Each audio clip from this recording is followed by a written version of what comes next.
Activity 25, I want to trace some of the consequences, as I understand it, of those three ways of looking at property. Activity 25, letter A, talks about the system of capitalism, which I'm going to understand as an economic system that acknowledges the right to acquire and possess property.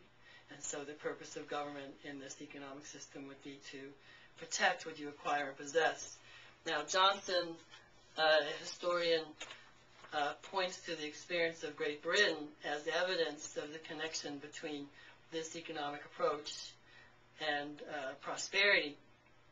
In Great Britain, he says, in the 19th century, there was a 1,600% rise in goods and wages. That means that in that one century, between the year 1800 and the year 1900, in 1900 there was 16 times more goods in Great Britain. There was 16 times more stuff in Great Britain that had been produced than at the beginning.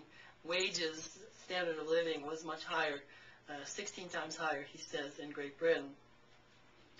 He sees this approach as being very helpful to the poor, that it is an approach that can raise whole populations from poverty to unheard of standards of wealth, again, using Great Britain as the example. And he sees no other system that can generate wealth in this way, and was a great blessing to humanity. So what he's saying is that this approach we talked about before, where the money you earn belongs to you, provides great incentives for people to work hard, to innovate, to produce new products that are going to be desirable to people who are going to buy it.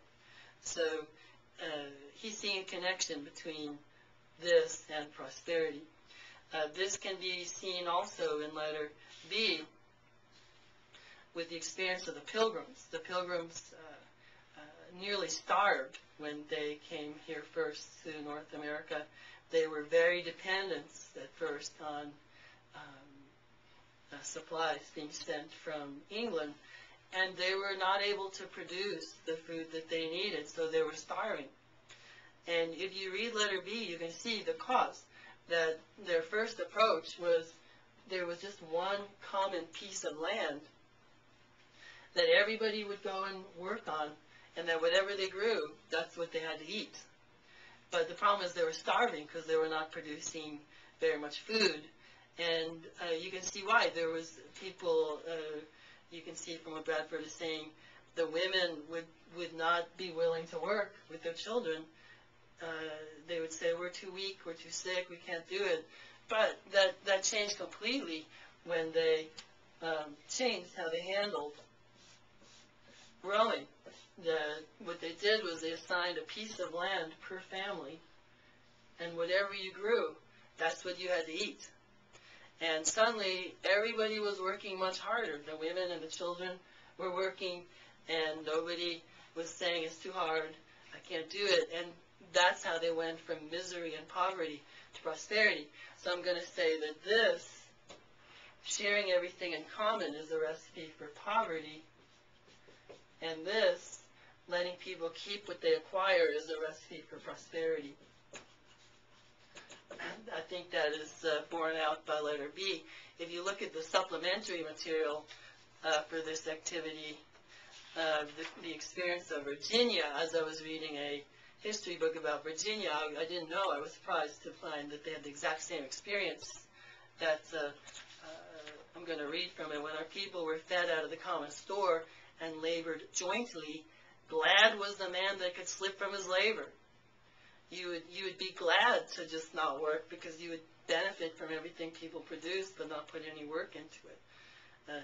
The most honest of them in a general business, meaning when they're all working together on a common piece of land, would not take so much faithful and true pains in a week as now will be done in a day. So you can see that this ability to keep what we produce, keep what we earn, seems to unleash a great deal of energy and activity, and people work harder and produce more and have more prosperity. Letters C and D are here for contrast. that, it's obvious from C and D that North Korea and Cuba are poor. The question is, why are they so poor? I would suggest to you it's because they have this approach. They have extremely unproductive economic systems where they're communist countries that do not acknowledge a right to acquire and possess property. And so they're in the exact same situation as the Pilgrims and the people of Virginia in the early colonial days. They're not producing because nobody can keep what they earn.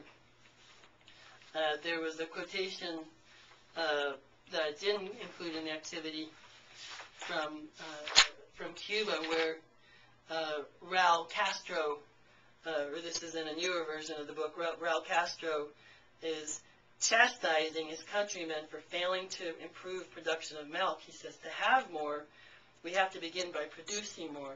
I think if we consider the experiences of the Pilgrims and the people of Virginia, they're not producing more for the reason I've said. They're not getting to keep what they produce. And so someone mentioned in one of the assignments, and I've heard this before, that the people of Cuba are poor because of the sanctions. I think that we should think about that, and I would say that if we would not have sanctions on Cuba, first of all, Cuba before the Castro Revolution was an exporting country. It produced more than it needed. It exported food. Now with this new way of producing, they don't even have enough for themselves. So I'm not sure, if they're not able to produce, they're not going to be wealthy by selling us things. Just as the Pilgrims or the people of Virginia couldn't get rich by selling stuff done in common because they're not producing enough. Maybe Cuba would be better off as far as there would be more tourism, but I don't think any country gets to be prosperous through tourism. That they would be much better off, I would suggest, by rejecting the socialism, the Cuban communism, and they would experience the same abundance that the Pilgrims and the people of Virginia experienced if they would change their economic system. I'll just suggest that to you for your consideration. Same with North Korea. It's a communist approach. Things are shared in common. And I would point out just other situations. East Germany, West Germany, all those Eastern European countries were very poor under communism. I don't know of any example of countries that were not poor under communism. Countries like Sweden, are pointed out as success stories for socialism, but they became wealthy through capitalism and now are in a process of redistributing. Also, prosperity is not caused by natural resources. I would suggest countries like Japan are examples of a country with very little natural resources.